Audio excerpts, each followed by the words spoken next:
Everyone. I want to welcome you to another episode of the Better the Pond Pondcast, where we talk to amazing people doing incredible things that lead the charge of generosity.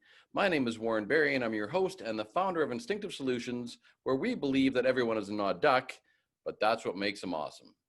Now, today our guest is Brady Johnson. Good, better, best. Never let it rest. Till your good is better and your better is best. Those are the wise words that her mother gave her, and she has learned to live by. Growing up in small town Saskatchewan, Brady understood the value of community and hard work. A self-proclaimed odd duck, Brady has always gone to the beat of her own drum, which has also provided her the confidence and the drive to be the entrepreneur and leader that she is today. Through her big heart and compassion, she betters the pond by helping people live happier and healthier lives, which also creates the ripple effect for everyone around her.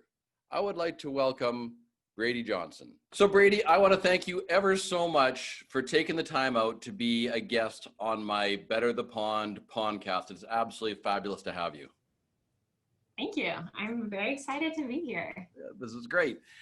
So Brady, I want to know, what took you from being a gosling to leaving the nest and to the person that you are now? What's your backstory, Brady? Yeah, I would say a series of things, like I think for everyone, but finding my own confidence and authenticity. I've always been really interested in getting to know myself more and more. When I was younger, I felt like the odd duck out, really, that I didn't fit in. Not that I was necessarily picked on, just kind of always left out. Perfect. And we're going to get to that, but I want your backstory. Now, you're from Estevan now, correct? Yeah. Right? Yeah. Estevan, Saskatchewan, right? Yeah. Now, take me back. Were you born in Estevan? Is this your roots? Yeah, I was born and raised in Estevan. I've lived here most of my life. My parents owned many small businesses when I was growing up, and I am now very fortunate to own a business here in Estevan as well. So that's been really fun, a journey along the way for sure.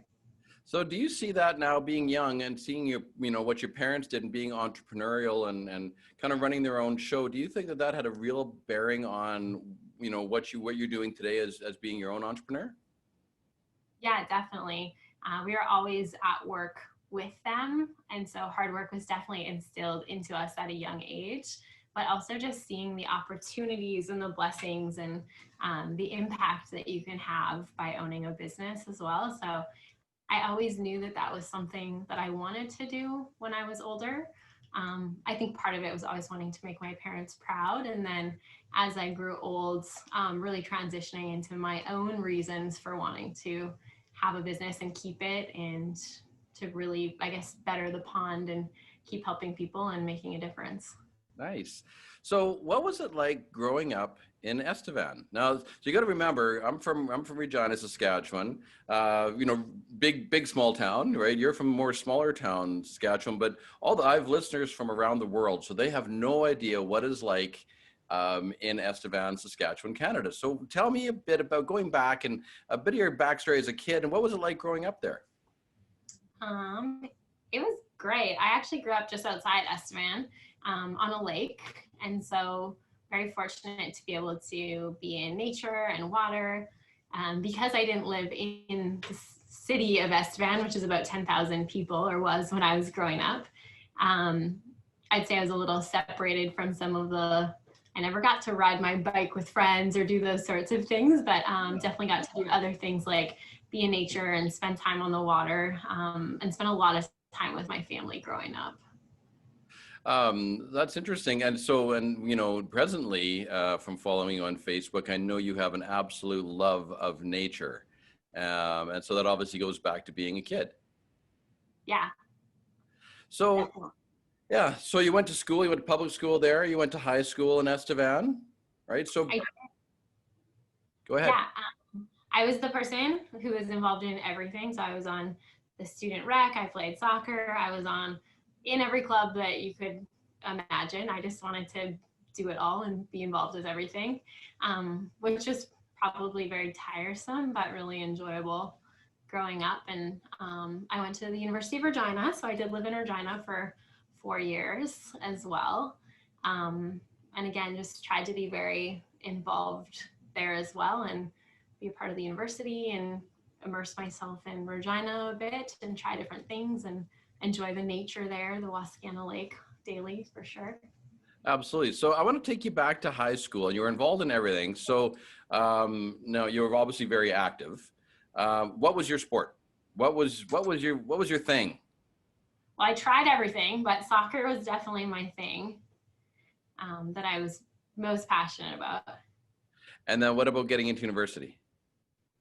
I decided not to play a sport in university. I've always very much been into the gym and weightlifting and health and fitness. And so really just focusing on academics and then spent a lot of time in the gym. What did you take? What was your major in university? I took adapted movement science and human kinetics. So I double majored in kinesiology. Nice. And that's obviously played a huge role in the work that you're doing today, and we will get there. So at what point, how old were you when you left the nest? I was 17 when I left home. So still young enough that I had to fax, back in the days of fax, I had to fax permission forms back to my parents to sign. So pretty young. Boy, so in facts, I mean, that's you're like it sounds like you're still young and you're dating yourself already.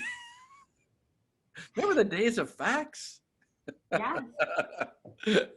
So, so what's, where are you today? How is that, I mean, if you look back, this is an interesting story, Brady, because I mean, you grew up at the lake. We know your love of nature and water and those things. And then all of a sudden you had to leave that to come to, well, we'll call it the big city. So you had to come to Regina, which is, I'm sure it was probably a bit of a shift for you. And then, so you left the nest at 17, there you are in university. Bring us up to speed. So what happened after you got out of university? Yeah, I had to do an internship and we could go anywhere in the world. And so I went to Florida, Claremont, Florida, to the National Training Center, and it was amazing. I loved the people. I loved the culture. It was not like the beach side of Florida that people think about. It was kind of woodsy and very swampy, alligators and snakes, unfortunately. But I loved the work there and the people that I met. And so I actually tried to stay and get hired in Florida.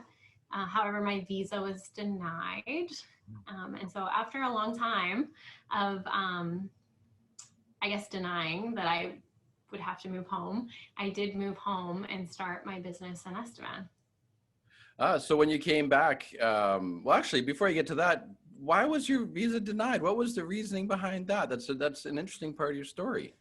Yeah, where I had received my job and had went through like rigorous interview processes was actually governed by a hospital, and they were the ones who dictated who got visas and who didn't through their center. And so I did not get one of the visas.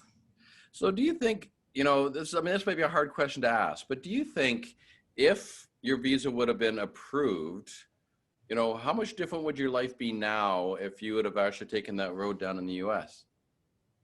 It would have been completely different. It definitely would have been harder for me to start a business there just because of maybe some of the resources or the support systems I had or didn't have. So I think that looking back, as heartbroken as I was at the time, I wouldn't have it any other way because I love what I get to do now and where I am, even though I said I would never move back to Estevan. You said you would never move back to Estevan. This lesson number 1, never say never. Yes. But the thing is, if you look back though, is Estevan is so fortunate to have you, right? Because of what you do. I mean, you're providing you got a business, you're helping the community. You think of all the relationships that you have because of that. People are healthier because of the work that you do. So Estevan actually became a better place because you came back. I suppose I never thought of it like that, but yeah. So then Estevan should be thanking you that your visa got denied. maybe they had something to do with it. Maybe they did. And so bring us up to speed now. As far as your story goes, what's going on now presently in your life? Yeah, I'm the owner of Encompass Fitness Studio. And so it's a group fitness lifestyle studio where we help people live healthier and happier. And we're really all about community. So love giving back to the community. But right now we're expanding into rural communities, which is probably one of the most exciting things that we've done to bring a resource and a service that isn't always accessible in rural places to these people so that they can live healthier and happier and just be a part of our Encompass community no matter where they live. So it's been an amazing, I mean, it's 2020, but it has been an amazing year for us to work as a team and grow together and to actually expand. We've always wanted to, but it's like the year kind of forced us into getting more creative and moving faster towards our vision. That's one of the things that's been interesting, it's sort of through this whole pandemic is there's been some industries that have either really slowed down or stopped. And I've also talked to the people where their business has expanded and flourished. And it's, and not very many kind of has sat in that middle ground. So it's been really fascinating how some people have taken the situation in front of them and leveraged it, and amazing things have come out of it, out of a bad situation.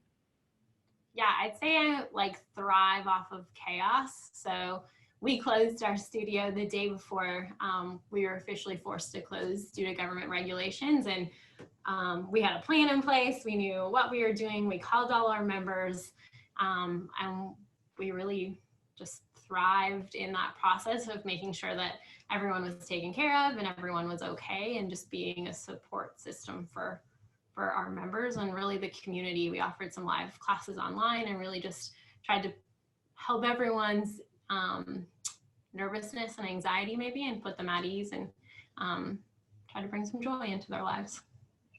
So even before you had to shut down, you actually got into contact with all your clients and actually checked in to see if they were okay. We let everyone know the day before, so we did close, and then within the next couple of days, we made sure everyone was okay, and if they had lost their job or something had went on that was going to be troublesome for them, we just tried to support them and find ways that they could still be part of our community and we could give to them during that time. Wow, that's pretty amazing. I mean, I don't know of any other gym that is personally that has actually taken the time to actually get in contact to make sure that their clients were okay. That's pretty amazing. And it really does say a lot about, well, it does say a lot about you, but it also says a lot about your belief in community as well. So that's all part of you. So I mean, that's amazing. And thank you for doing that. So when you talk about Encompass, I'm going to give you a little bit of a plug here. So when you talk about Encompass, right? So what is it all that you do? What are all the services that you provide? Yeah, we primarily provide group fitness. So group fitness training, we created our own model. A lot of people don't like the word boot camp because it feels very scary and unknown. And so we came up with, it's called SWAT, which is probably equally as scary. It stands for strength, weights, agility, and toning. And we just try to provide every modality of fitness. So like power, your endurance, your cardio, and strength in a rotating schedule so that people are very well-rounded athletes. Although most of our clients wouldn't think of themselves as athletes. We primarily have like 40 to 55-year-olds, but it's a lot of fun, lots of couples coming together. Overall, people looking for balance, to be fit, but not for fitness to be their entire life, which is really fun that we can help them to have fun, be fit, and just have better vitality to do everything that they want to do in life. Nice. So, if you consider that life is a sport, I guess we're all athletes. This is true. There you go. So, I wanted, I believe you led into this earlier, Brady. I believe that we're all odd ducks. I believe that we're all misfits. Can you tell me a time in your life when you did something to stand out that was different, that made you the odd duck, and that can be both on a positive or on a negative side. What makes you the odd duck? Oh gosh. Well, Uh, I can think of so many examples, really. I think growing up, I came from a family who was very um, maybe introverted when it comes to emotions, and I am like full of emotion and affection and just loving on others. So I was always a little bit the odd duck growing up there. And then at school, I had such a compassionate heart that I just felt very different. Like if someone was bullying someone else, I didn't want to be involved in that. So a lot of times I just spent a lot of time by myself and reading and daydreaming, really, of what the world could be like and all the things that I could do one day. So when you say that, you said you felt like the odd duck. Would you say that people on the outside, would they ever see you as the odd duck? Growing up, I thought that they did. I thought that I was very much the odd duck, maybe the weirdo. But in hindsight, and talking to people, that's not necessarily the case at all. It's just maybe our distorted vision of how we see ourselves at times. Oh, absolutely. So take me back. I want to hear an instance. You said you have lots of them, but I want to hear one. I want to hear a time where you were the odd duck, where you were different, where you were unique, where you were the misfit, and you actually stood out. Yeah. I went to a rural school, so we didn't have a lot of kids in our school. We had 4 boys and anywhere from 9 to 14 girls, depending on the year. And there was a lot of bullying going on one year. And so we had to have a mediator, a counselor come in and talk to everyone. And so all of the boys and myself got to go to the computer room and play games while the girls had to talk about kindness and bullying. And I didn't have to go because I was always the mediator. I was the one trying to help both sides or trying to help all people. Which was great, but then that was very ostracizing too. So how did that become ostracizing? How did that stand out? Because obviously, therefore, on one side, being with all the boys, you are now the odd duck, but then turn that around, and now you're not with all the girls, which again makes you that as well. So how did that turn out? It is definitely challenging. I think I probably spent a lot of time alone or by myself after that for a little bit until the next new thing came about. But yeah, it was hard for me to make friends growing up. I think because of that, because I was kind and compassionate and the mediator. Yeah. But also, I think before you understand that you're awesome, you don't see yourself that way. And so you think you're probably not awesome, and that's why you're the odd duck. Aha. So it's going to lead me into my next question. Like, this is like, you're the perfect segue person. So therefore, Brady, I want to know, what's your superpower and what makes you awesome? Now, I gotta preempt this. This isn't about bragging. This isn't about your ego. Don't be shy. From the lessons that you've learned in your life, obviously have transformed into today. So Brady Johnson, what is your superpower and what makes you awesome? I would say if you could like picture a squirrel with like a battery pack on it, that is me. I have like endless energy and endless ideas. Like I could come up with a million ideas for anything really, whether it's how to do something or a way to do something, ideas for something. I definitely have. I never thought I was creative because I wasn't good at art growing up, but my creativity lies like up here and in the future of what can be visualized, really. Interesting. So we met, would be 3 years ago, approximately, I would think, when you were in Tech Canada. And then I just sort of saw you recently back down in Estevan. And so, yeah, and we know because instinctively in the conative aspect of your mind, which we talked about, but, you are an idea person, and it's just a never ending supply of ideas. So when you're looking back at yourself as a kid, could you see that same piece of you then, that you were always sort of looking outside of the box or thinking differently or creating it was just this never ending, a fountain of ideas that you had inside your mind?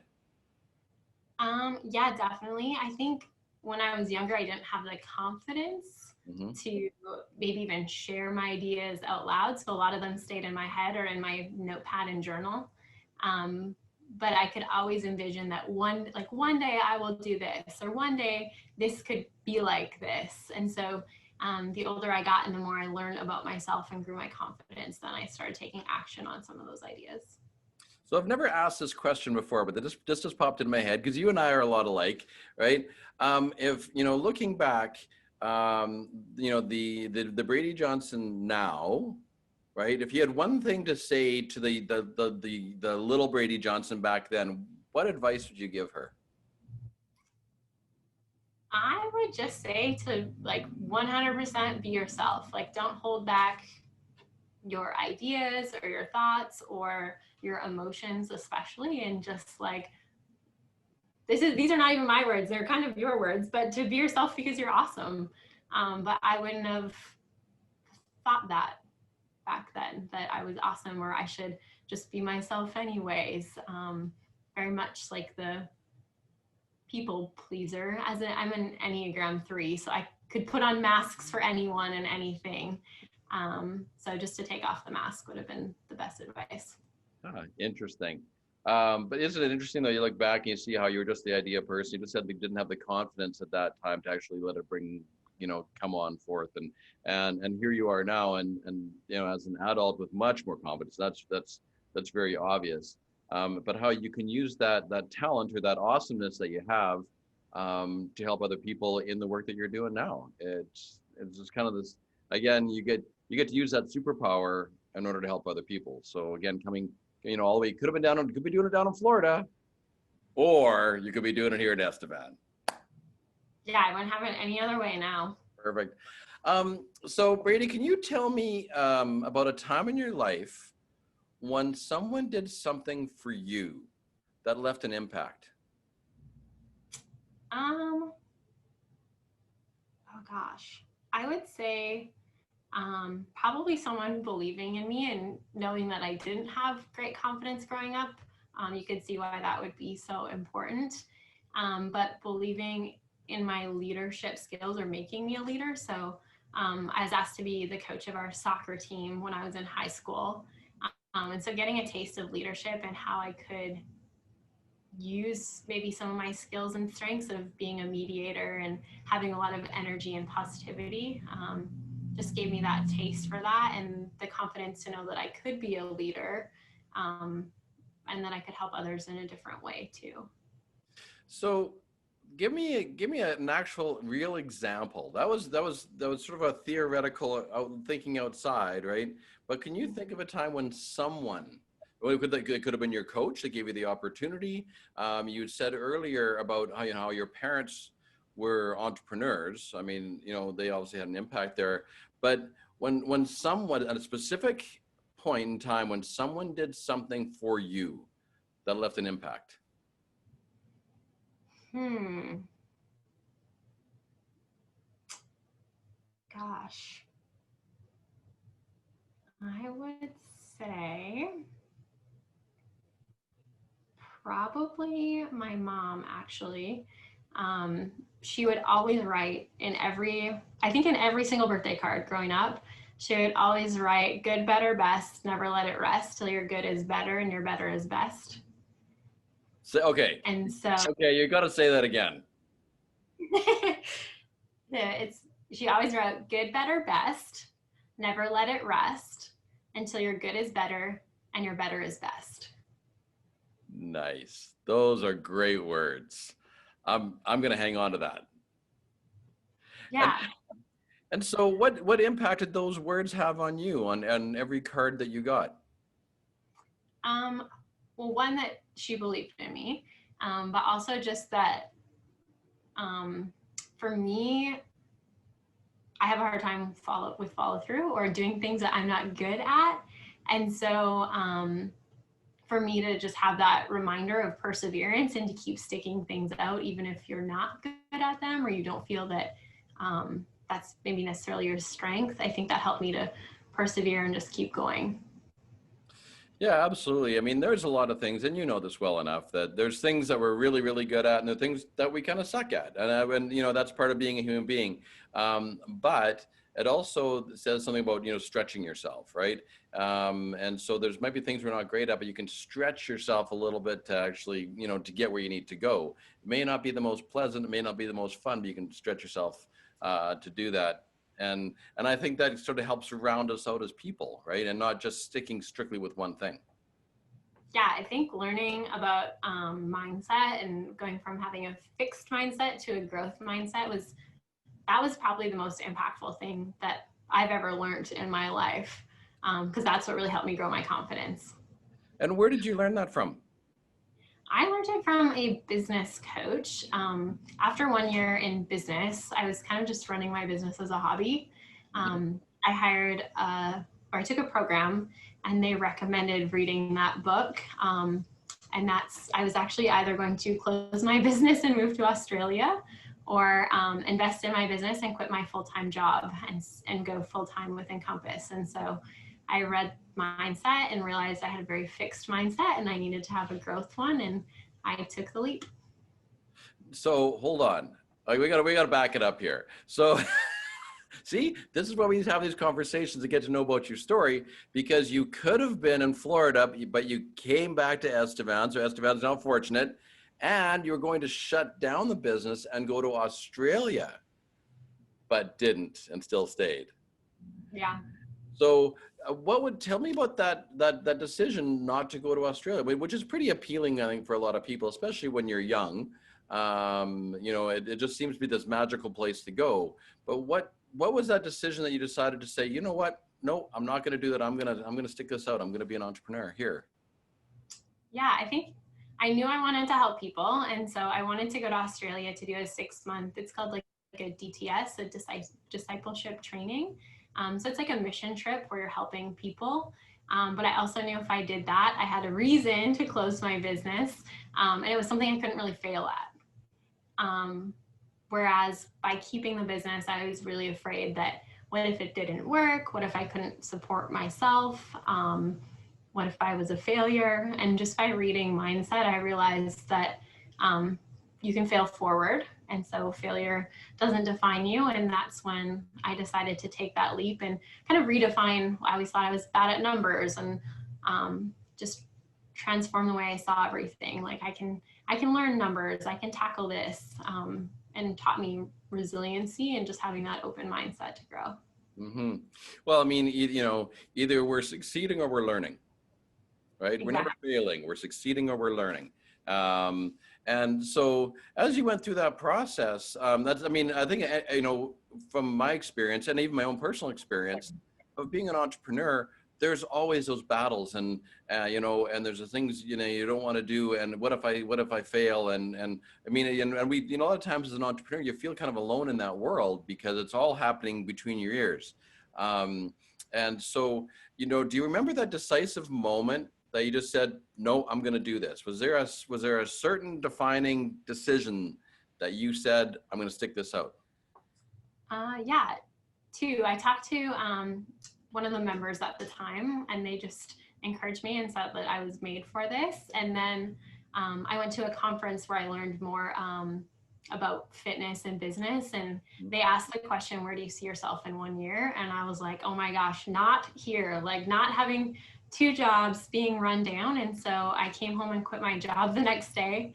And my boss said, what took you so long? And so I dove headfirst into it. What were you doing at the time? I was actually working at a physiotherapy clinic. So I always thought I wanted to go into physiotherapy. I was an exercise therapist. Hmm. But instead, I knew I really wanted to work with people who were very motivated. So they didn't have to be there, they chose to be there and wanted to change their life. And so, if you're looking at it from being an exercise therapist working for someone, or, and so you're still doing exercise, but you're doing exercise now, but you're working basically more for yourself and have people working for you. Um, so can you see which one is more natural that you would draw to? Yeah, definitely myself. Um, just because I could use my ideas and I could do things the way I saw or wanted to. Mhm. And not that I mean, I loved and appreciated my boss and my fellow colleagues, but I loved being able to call the shots and create my own rules and the freedom that came with that as well. Yeah, there is a lot of freedom that comes with entrepreneurship for sure, right? Where you get, yeah, you get to flourish your ideas and do what you want to do, rather than having to pass them by somebody else or get squandered. So, and I think that, you know, with you being a squirrel with a backpack on, that probably fits into that niche just a little bit nicer, doesn't it? Yeah. Yeah, excellent. So, uh, so Brady, what are you doing? That was part of, you know, so I'm going to say this, that, you know, when we talked down Estevan, and the reason that, you know, yeah, I think you were interested, and I was also interested in you having as a guest, because I know your belief in community and who you are and all the things you're trying to achieve. So what are you doing right now, presently, to better the pond? And the second part of this question, which I think is actually really more important, is why are you doing it? Yeah. I've always had a passion for community. I think just because Estevan, I mean, it was a great place to grow up and there was a lot of opportunities. And so knowing I want to create opportunities for others, um, and just really help others to see a different way and experience that. I also started my gym because I didn't like taking people to a gym where they didn't really feel supported. They were intimidated. There can be a lot of judgment in a gym, and I wanted to create a very positive, supportive, welcoming atmosphere. And so that is my heart, is to have that space for people. Um, it's called Encompass Fitness. So our logo is a CO. It actually stands for community outreach. And so, yeah, we believe, well, we, because it's become all of our mission, is just that by bettering the community within these four walls of our gym, if we help people to be better, we know that they're better spouses, they're better parents, children, community members. And so really just trying to expand what community means. And now we're really lucky that we get to go into rural communities and expand our community at Encompass, but really help all these other communities to become healthier and happier. And I think, if anything, it's for fulfillment. When you feel better, everything changes for you. You see things differently. You're usually more positive, you have more energy to be able to do things for yourself, for others. And so that's part of it. And then I think why, I've always had a big heart with lots of compassion. And so I like being able to use the business as a vessel, I guess, to create opportunity and to give back. We're actually having a 30 days of giving right now at Encompass, which is fun. So tell me about that. So again, this goes back to, right. So number one, I'll have to say that you know, by the, you know, bringing people in and making them better spouses, making them better people, doing those things, you're creating the ripple effect, right? So it's rippling out, right? And then also, you know, when you're bettering the pond, and now you're going into 30 days. So tell me about that. Tell me about all the things you're doing to better the pond, Brady. Yeah, well, I love birthdays. Like, I think it's such a fun way to celebrate everybody. Like, it's their own special day that they get to be recognized and celebrated. And so every year on my birthday, I pick a charity to support.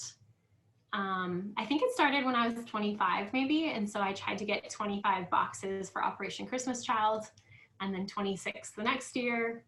Um, Last year I did birthdays in a bag, and so I got people to donate a bag with like a cake mix and a toy for a child or any age. It could be, yeah, any age, and we collected over 80 of them. Wow. Yeah, which was amazing. Totally a God thing for timing, because I didn't have time to hand them out um, last winter. And so when the pandemic was on and everything was shut down, we got to hand out 80 birthday in a bags to people or kids who had birthdays that couldn't leave their house. Wow. That's Yeah. amazing. Yeah. So it's been incredible. Another year we did Dress for Success, and we collected, I actually think we ended up collecting 176 items for Dress for Success Regina. Mm-hmm. And so this year, because I turned 30 this week, You would decided never, to, first of all, you'd never know. By looking at you, you would never guess that you're 30.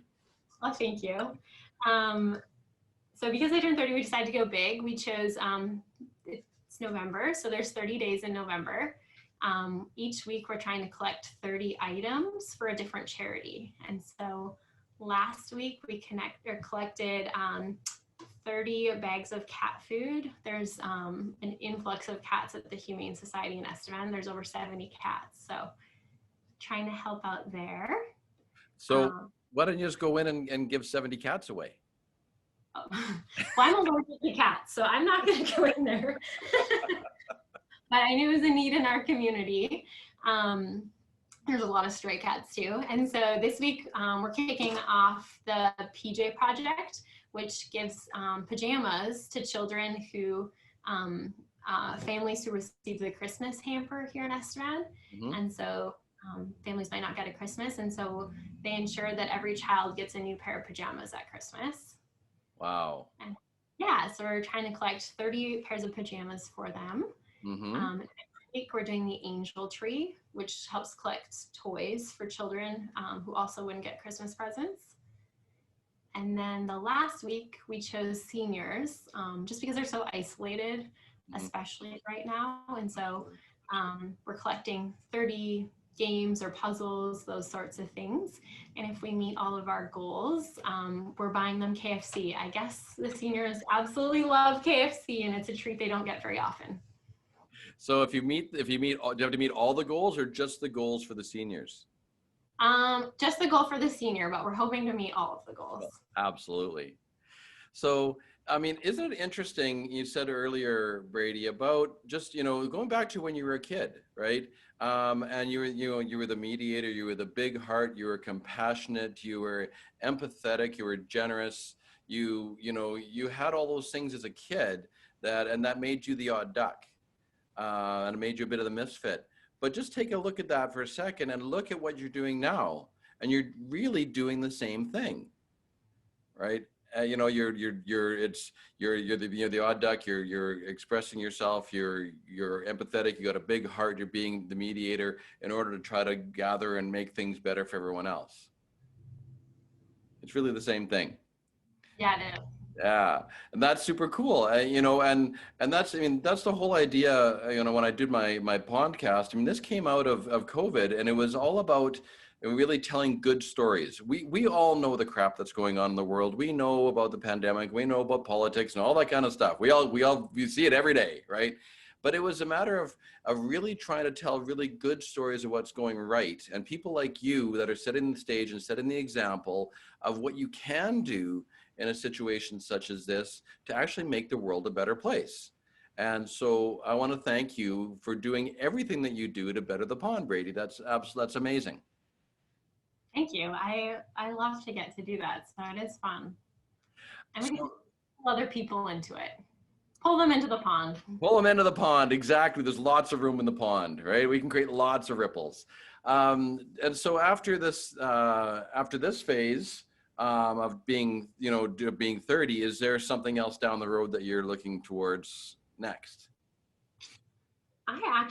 This is crazy, but I have not thought of what's next other than our 30 days of giving. And I love Christmas and spreading joy and cheer at Christmas. But into the next year, I'm just really excited to go out and visit a lot of rural communities and meet more people and get to spread that joy, I guess, all over the province. Nice. Province? Are you saying southern Saskatchewan, or are you saying all of Saskatchewan? What's the plan? We're starting in southern Saskatchewan, and it's like a semicircle ripple effect because we can't really go lower than Estevan. But yeah, really spreading that up and across the prairies. Nice. That's fantastic. That's got to be really exciting and definitely something to look forward to. Yeah, the whole team is really excited about it. Fantastic.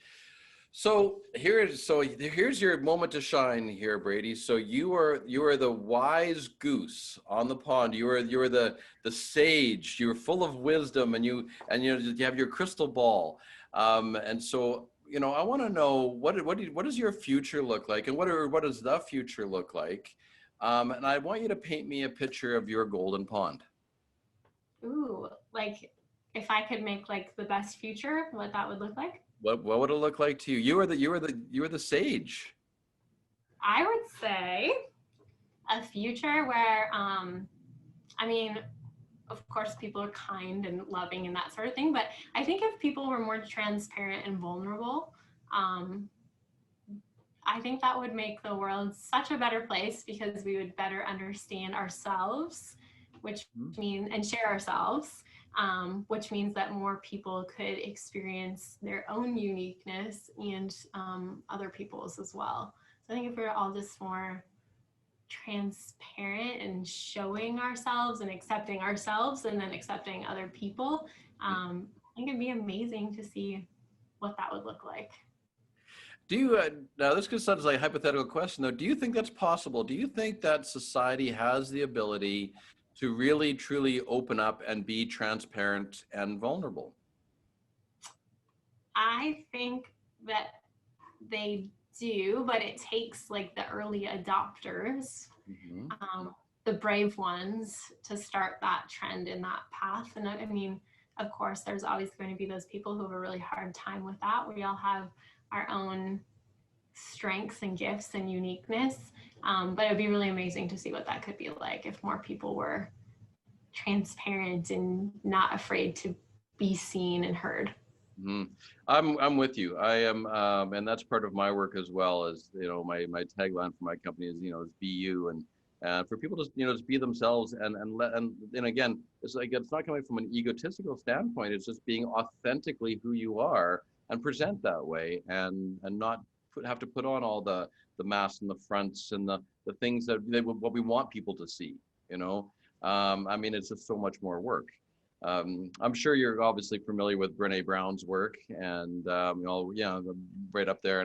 But I mean, when she talks about vulnerability, I mean, and the work that she's done on shame, I think it's been really fascinating on that piece. And I feel that she's having an impact on the world of, and again, she'd be an early adopter to actually show that it's okay to be able to be that, and which gives other people permission to do the same.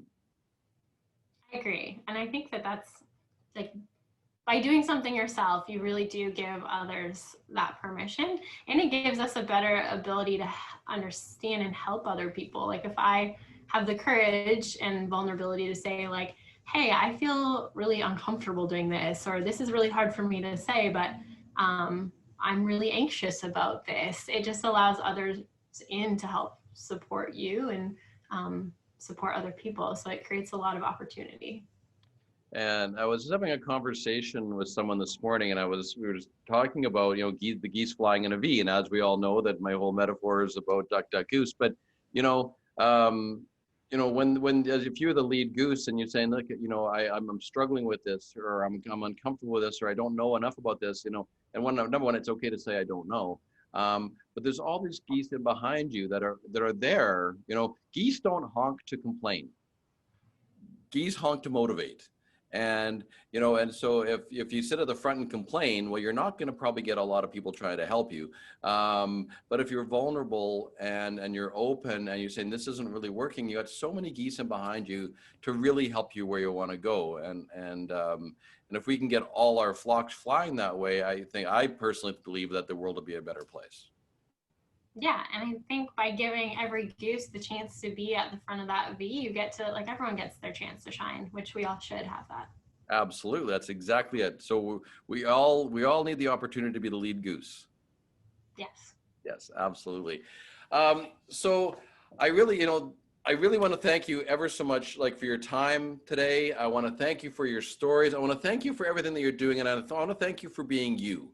And now I'm being vulnerable and transparent because I really admire you, Brady, for stepping up, being the entrepreneur that you are. You're taking, I don't want to say it's taking much risk, but you're really putting yourself out there to be able to really help others. And you're creating that ripple effect in your community, and now you want to take it even further. So I'm amazed, and I'm in awe of everything that you're doing and the person that you are. Thank you so much.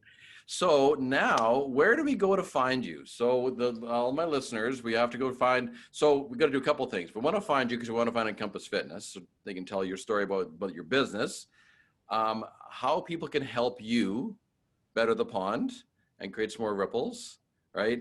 And then how you can also, people can find you if they want to connect with you and have conversations and relationships and those kind of things in the business world.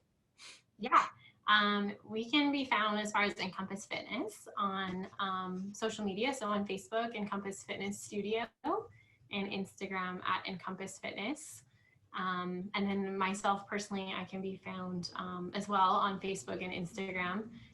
It's Brady Johnson, or Instagram is at Brady Jana, which is an interesting name, but that's my middle name. Okay.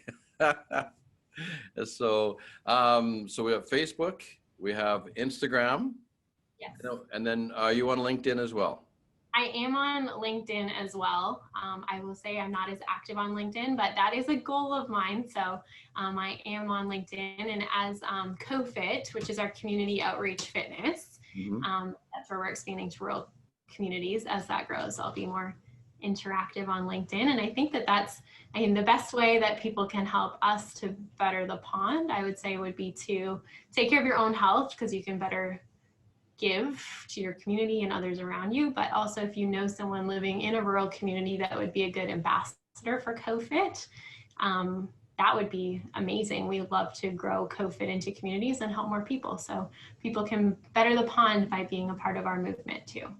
Excellent. So if anybody's out in the rural communities of southern Saskatchewan at this point, reach out to Brady, all the different platforms, so you can track her down. So that if you want to be an ambassador and help keep that movement going. Are you in need right now of trying to reach your goal for November? Yes, we are. And so tell the listeners, what are you looking for, and how can they help?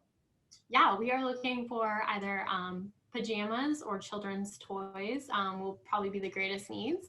And so if they would like to make a donation in lieu of that, we will do the shopping. You don't have to leave your home, but you can send a donation as well. So if they reach out to us on Facebook at Encompass Fitness, we'd love to help us to reach our goals and help the community. Perfect. All right. Well, again, Brady, I really thank you for your time. I just thank you for your generosity and just your humanness. For everything that you do to make the world a better place. You, Brady, I'm so happy that your visa got denied. Yeah, I mean, especially in this day and age, I'm quite glad. Yes, exactly. Even more so. So there you have it, folks. We had a great time here with Brady Johnson. This is Warren Barry, and I'm flocking off to take you beyond the pond to better the pond, because we're better together. Thank you ever so much, Brady. Thank you so much. Have a great day.